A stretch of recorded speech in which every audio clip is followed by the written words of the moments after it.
Hello and welcome to Witchy Wellness Radio. I'm your host, Lauren Chalantani, women's holistic health coach and fellow recovering perfectionist. This podcast was created to show you that your body is not in the way, it is actually leading your way. I am very particular about the type of CBD and hemp products that I use. There's so much hype and lack of testing and quality in the industry. So the company that I love and use is Evo Hemp. Not only do they have a beautiful product like hemp seeds, CBD oil, gummies, even hemp chocolate, protein bars, protein powder, they also support a 40-acre co-op farm in Minnesota, which is farmer-owned, focusing on bringing equality and innovation back to Black, Indigenous, and other socially disadvantaged farmers. So if you are looking into trying any type of CBD or hemp products, head over to evohemp.com. The link is in the show notes, and make sure you use code WICHY, WICTHY, for 20% off of your purchase.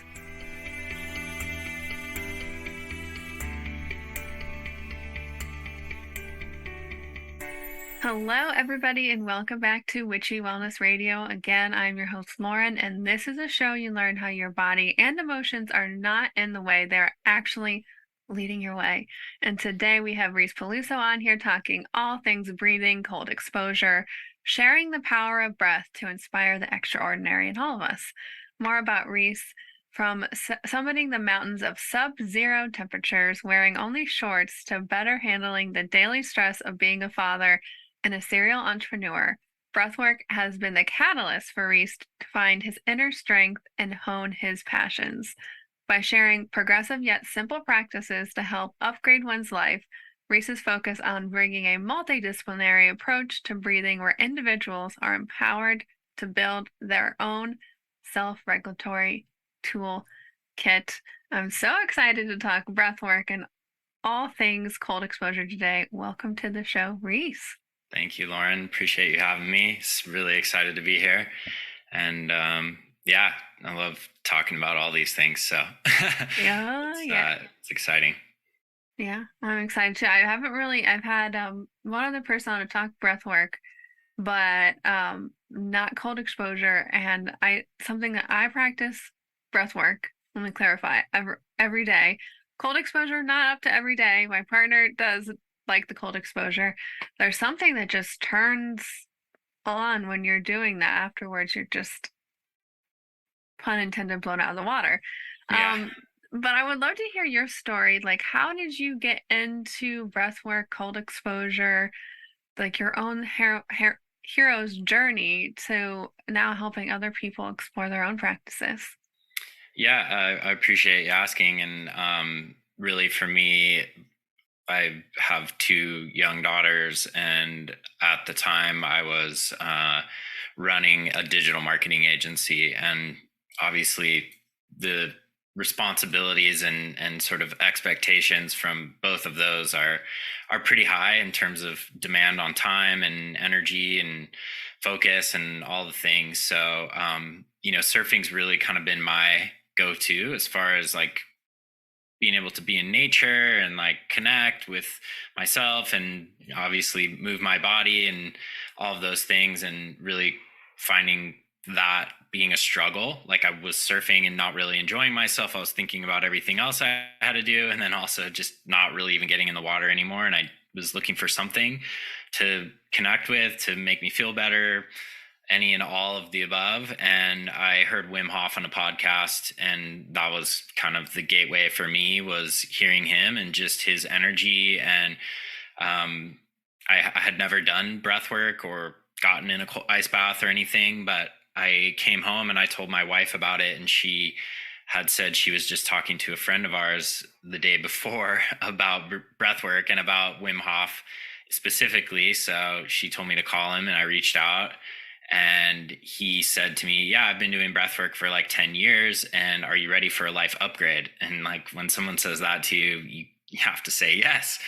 So he came over and we did one breathing session in my bedroom, and I went somewhere that I've never been on my own terms simply by just breathing, and was hooked. And I did Wim's online course, his original 10-week course, which was pretty rudimentary, like not much instruction. So it was 10 weeks. I did it in 10 days. And then I was just like doing breath work every day and doing all the things and cold showers. I had not taken an ice bath at the time, but I wanted to get instruction from someone. And so I signed up for a workshop, drove up to Los Angeles, and did this workshop with which at the time I didn't know the guy who was leading it. His name's Casper Vandermeulen, and he was kind of Wim's right hand man. He helped develop their whole teacher training and everything. So obviously I got very good instruction, and it kind of opened my eyes to a lot. And I was like, okay, well, what's next? And he's like, I'm going to Poland. So I signed up to go to Poland on one of the winter expeditions, and doing deep breath work and getting in the river and climbing mountains in your shorts and doing all these things that were very out of the comfort zone for me. I mean, I grew up in Southern California. I still wear my wetsuit in the summertime. Like cold and I have not been partners and friends. But going on that trip, I really learned about how to use these things as a tool. And I would say it's kind of really where I learned to love myself again, really appreciating my body and the wisdom that's built into it, and just waking up to that. And then I came home and I was like, I got to teach this because it's had such a big impact on me. And I'd never taught anything in my life and whatever, just dove in and quickly started building my own community. As I was going through my training, I was having friends come over and we would do breathing and then go outside, and I bought a chest freezer and converted it into an ice bath. And so was kind of building my own community as I was like going through this training. And then once the training started, I started doing workshops, and like this whole kind of thing really grew out of that, and nothing I really anticipated. And then luckily, when I think I'm super fortunate that my friend who originally did that first breathe with me, he had been doing a lot of breath work, from more like a pranayama background. He's also a rebirther, which is another form of breathing.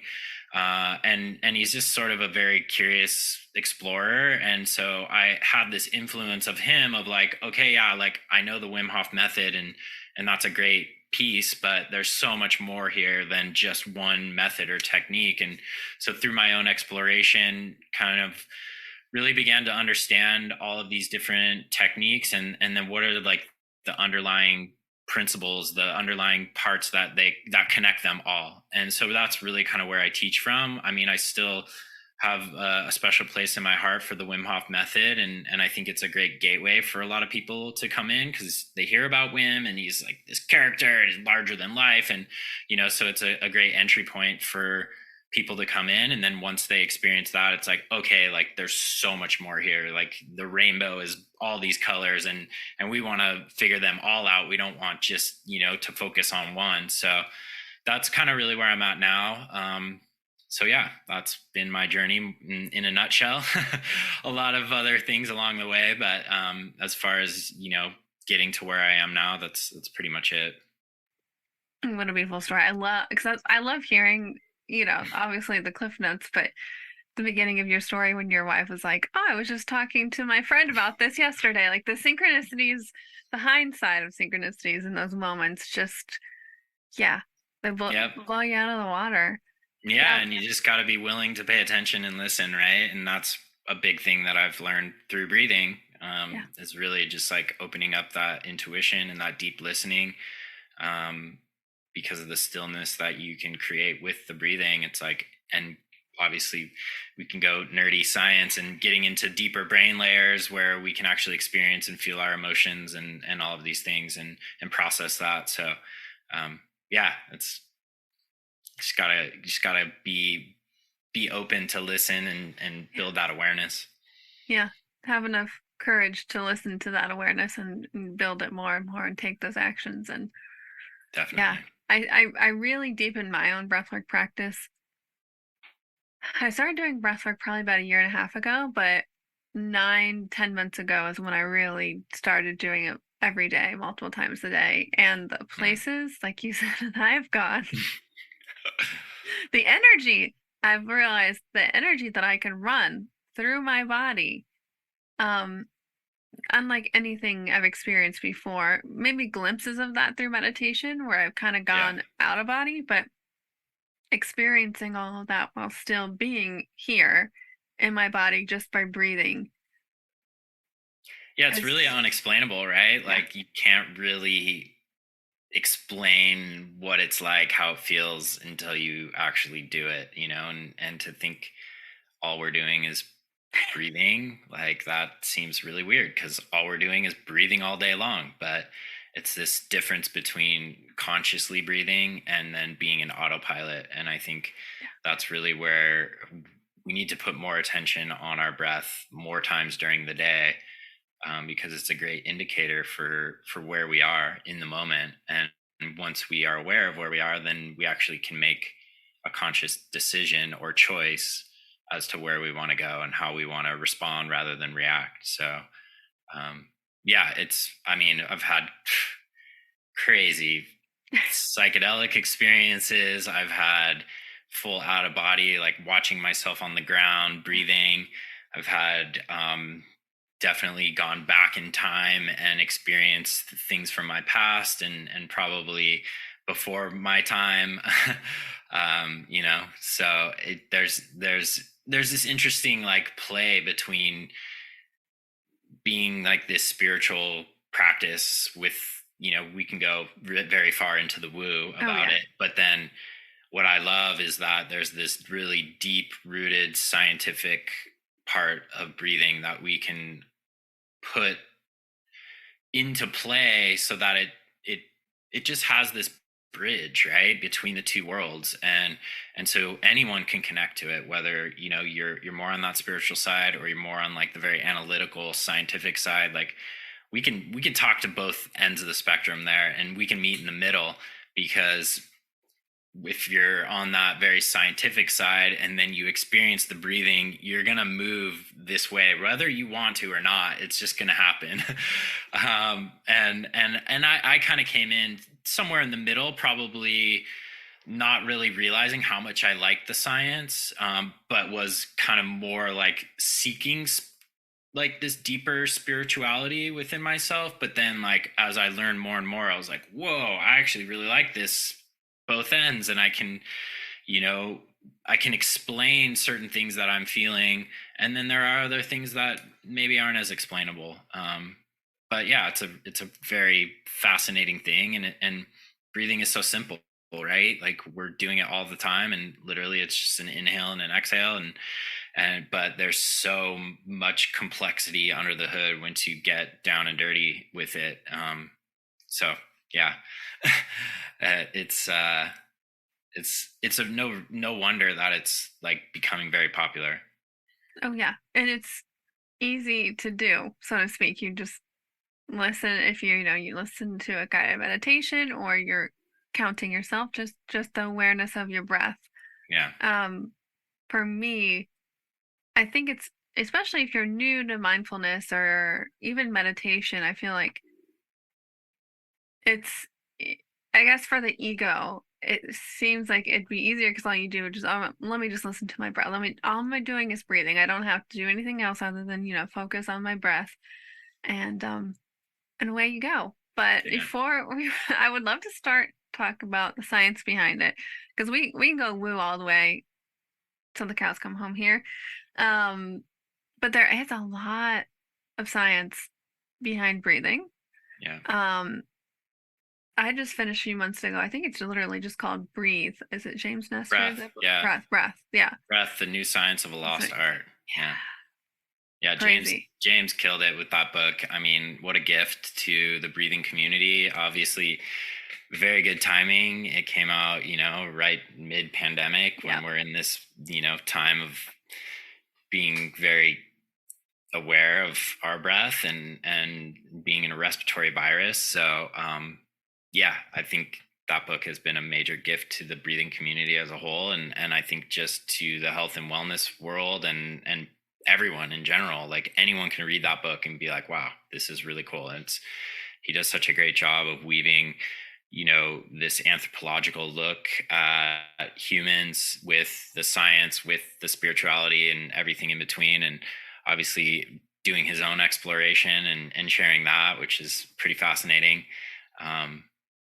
But yeah, I mean, the breath touches everything, our physiology, our psychology. And really what I like to share is about our nervous system, because we might hear about that in school and biology class or something, but we're never really totally taught the you know parts of our nervous system and how that relates to our breath. And so that's a big part of what I like to share and teach about. And your nervous system is really kind of what's telling you what's going on inside of your body and inside of your experience. And once you kind of learn that and where your tendencies lie, then you can kind of work the other side of the spectrum, because we want to create this balance, right? And we also want to have a tool that can help us go from one to the other, under our own control, and also with more, just ease and fluidity, and the breath can take us there.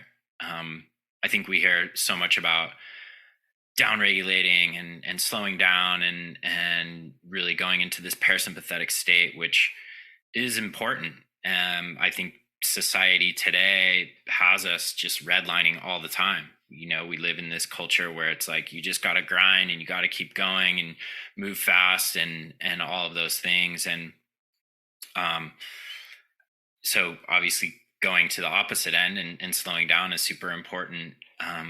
But I think also a lot of people are at the place where they're so worn out that working the higher end can be beneficial too. Have you taken the anxious personality quiz yet?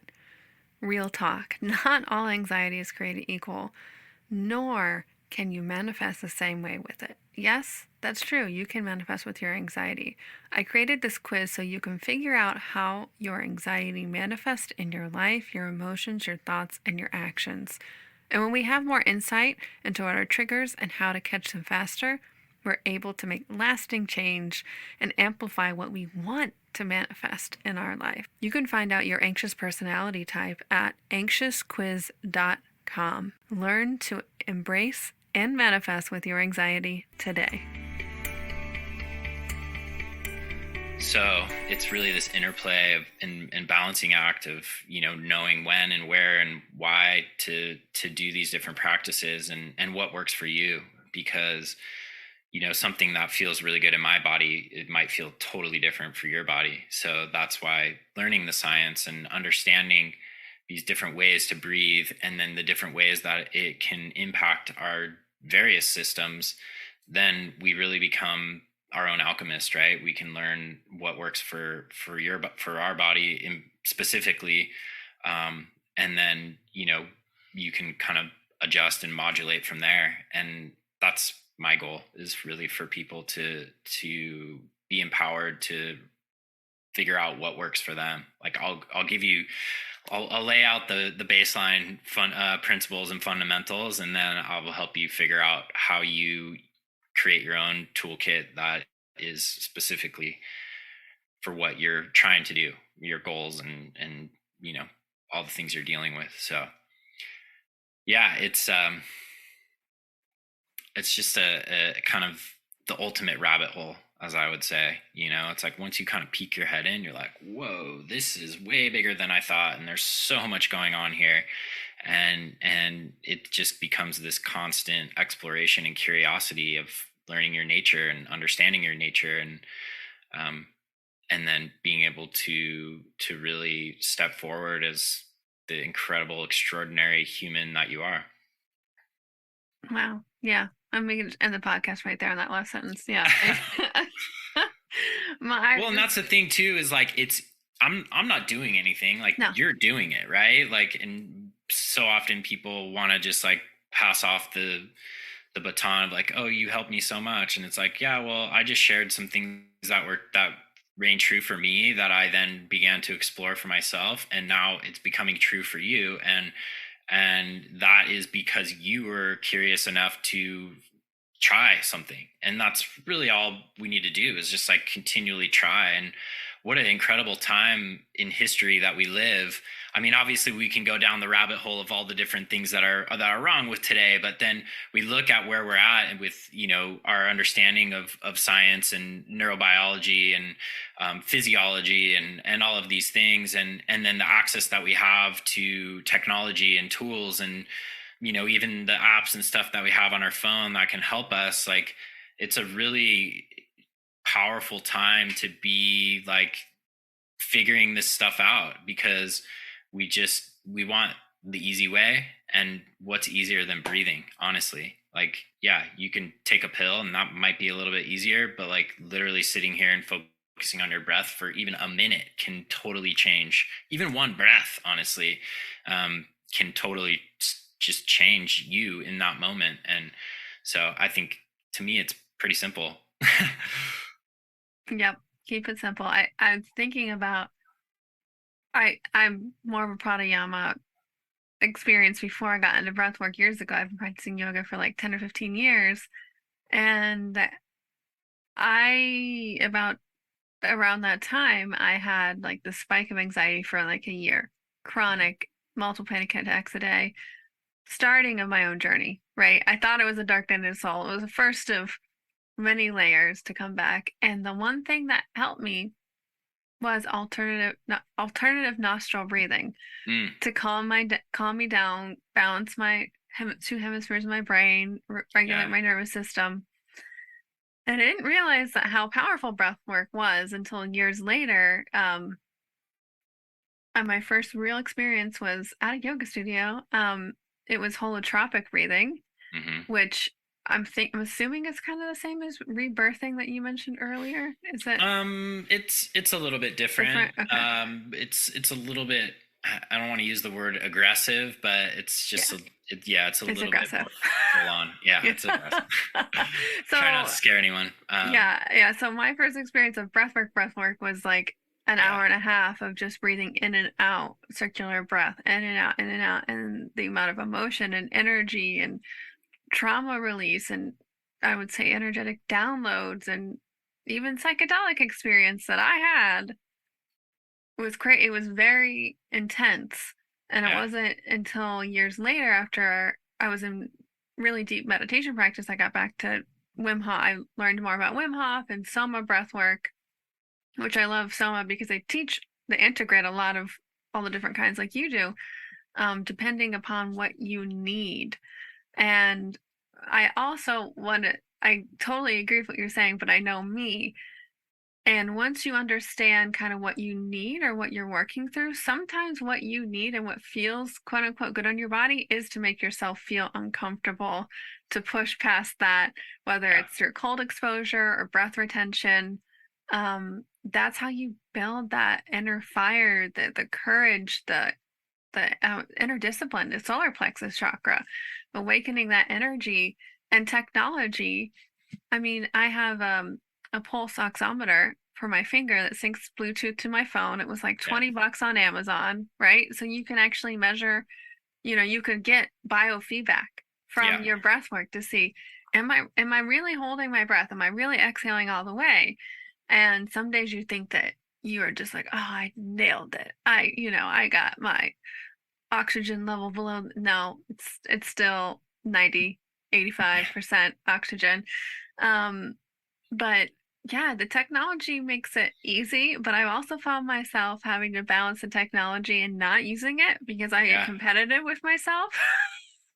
Very common. You're not getting your oxygen level low enough, or I have another thing I like to do for heart coherence and brain coherence is the Heart Math Institute has a little little clip you put on your ear. And they even have like a game through the app where you can like change your breath and like get into deeper coherence. But it makes it easy and accessible for people So it makes it fun. It makes it a game, right? Yeah. So it gets you in the doorway there.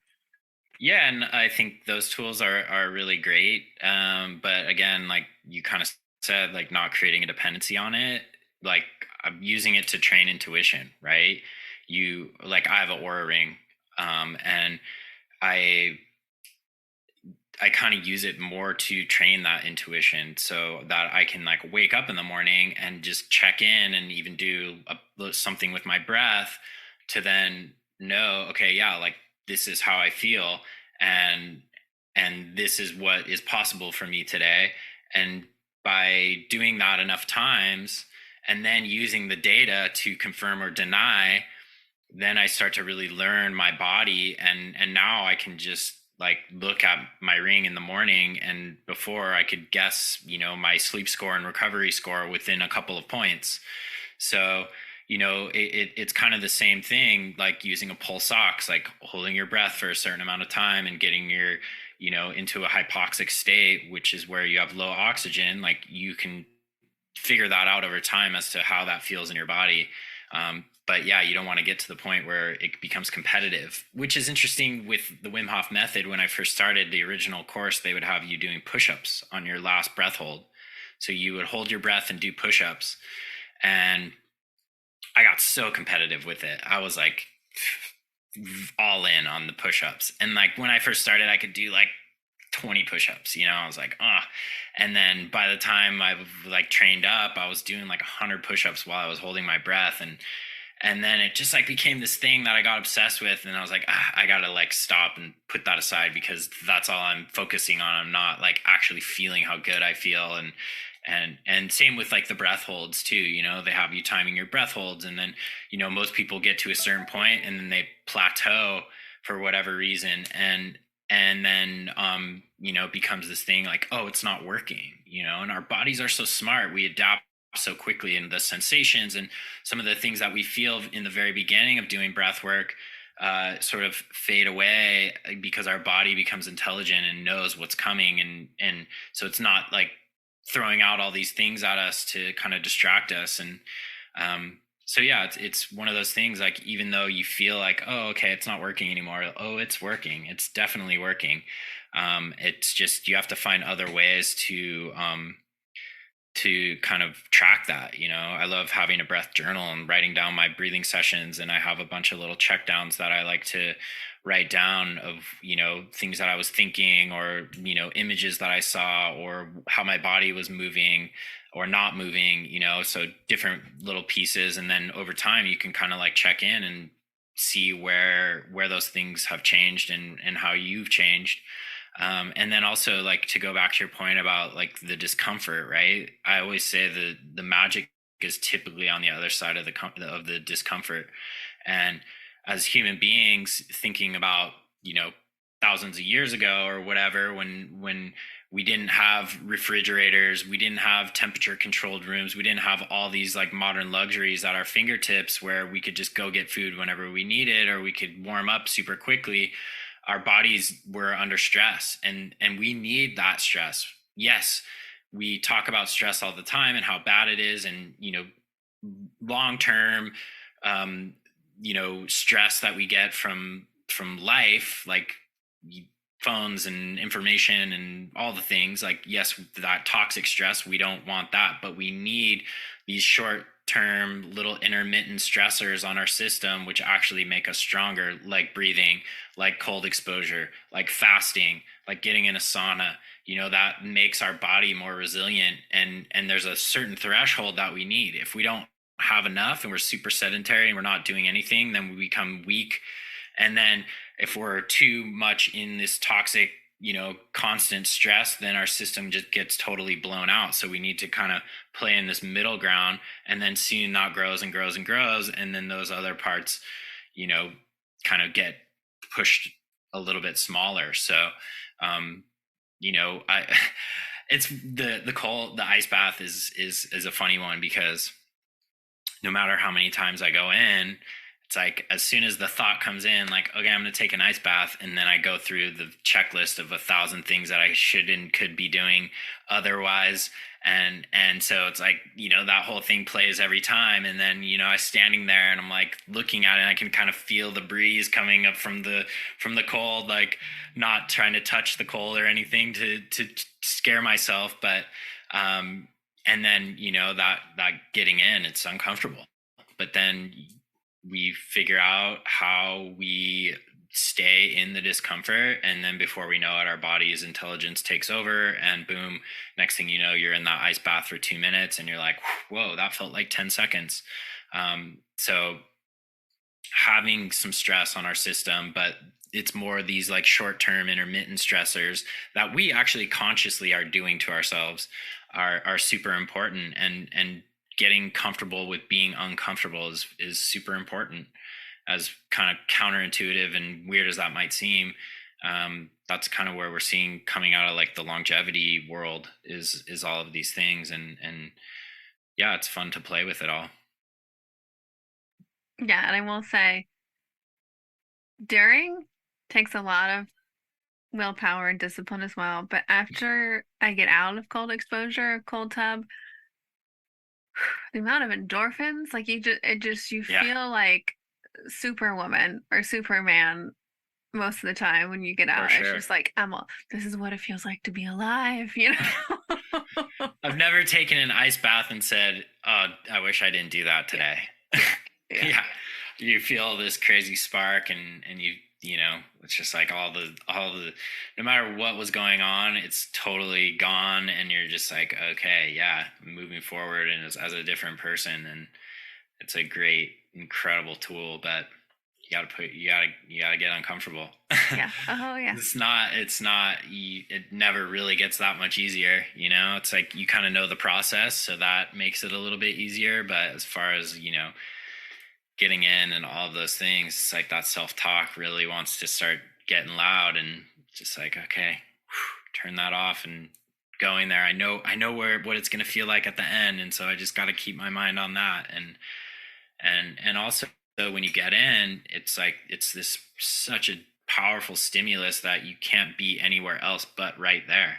And so, it's a very brings you into the present moment, but then it's also going to show you all your stuff under the hood. It's like sort of like this mirror that you get to look at yourself for a couple minutes and see how you respond to stress, and see what your tendencies are, where what your thoughts, your kind of loops that you're in. And so it's this great teacher in that way, where you get to actually see yourself, because you can't really be anywhere else. If you're trying to think about something that happened before you got in, or maybe what you're going to do later, it's like, no, that it's going to be a very uncomfortable situation. It's just being right here. And so that in of itself is also a great practice, because we like to be elsewhere. We don't like to, or not that we don't like to, we just aren't here in the moment very often. Yeah, we're trained not to be, I think societally, and it's an addiction. I think, it's a Yeah. coping mechanism not to be present, because like you said, it's this beautiful practice that allows us to look at things we might not want to see or haven't been able to. Yeah. So it can be intense, but there's always a wisdom, there's always growth, there's always more love to be felt on the other Yeah. side of that. And it's about having enough courage to show up, like you said, every day. It's overcoming, even with normal breath work, because I know sometimes, and especially if I'm doing breath retention and intermittent hypoxia, I'm the same way. It's like, okay, I could be doing this. I could, no, gotta sit down, get myself present, because I know that ego part of me is like, oh shit, she's on to me. My Yeah. coping mechanisms are not going to work. I'm going to have to be present with myself. I'm going to have to be here now. And yeah, I don't think that ever really goes away, but it is nice to understand what that is, and to, for me recently, look at it from more of a place of love. That, yeah, sometimes you feel like it's, trying to pull you away from things that are best for you, but it's there because it loves you. It wants to protect you in that comfort zone, and you can love that little part of you. Thank you, thank you for trying to take care of me, but this is we got this. We got this. And Yeah, approach it with more a deeper sense of love than judgment. My totally. competitive judgment side, I know that and I see that and I love that and it's gotten me here. Yep. Yeah. Yeah, and it's there to protect you, and also you're getting into that more self energy is like, no, I got this, and I think also one of the things is that I feel like isn't totally talked about, or it's like overlooked, is like these things it becomes a lifestyle, right? It's not just like a one and done thing. It's not like, oh, I did a breathing or I did an ice bath, got that, don't need that anymore. Same, with nutrition and food and diet and all of these things. It's like it's this lifestyle that we have to adapt into, because that we need these tools. We need to do these things in order to feel the way that we need to feel, to be the person that we want to be. And it's so easy to just like dismiss that and to think, okay, I got it figured out. Like, we never have it figured out. I mean, it's just beginner's mind. You got to show up every day as a new day, and there's always something more to learn. And that's what I love about breathing too, is that not only am I learning more about myself, I'm just learning more about how everything works, and it's an exciting time to be a part of the breathing community, because there's so much attention on it, and there's a lot of science that's being done, a lot of studies that are underway and coming, and all of this stuff. And so we're only going to see more and more evidence of the power and the impact of doing these breath practices, and the consistency behind it. And that's kind of really where I've put myself as well, is back in September of 2019, yeah, pre-pandemic, a couple of friends and we were kind of talking, and we're just like, yeah, we get asked the question all the time, like, how do I stay consistent? How do I do this time and time again, and get support? And so we were like, well, we're already doing our own practice, like, let's just broadcast it.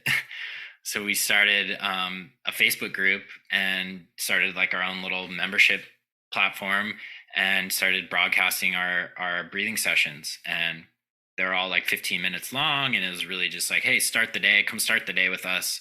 We do it at 6 a.m. and then we're only doing the breathing. We're not talking about science. We're not teaching you the how and the why. Like, just come and breathe and show up, and then see how you feel, and see what changes over time. Come for a month or two or however long.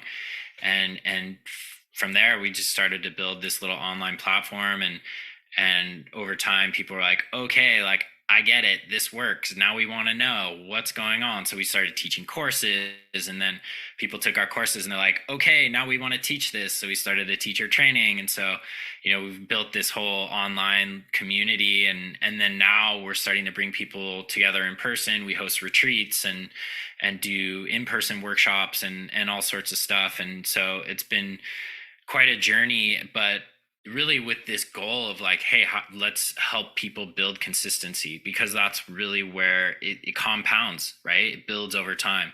And I've seen that for myself, and I've seen that now with a lot of people in our community. And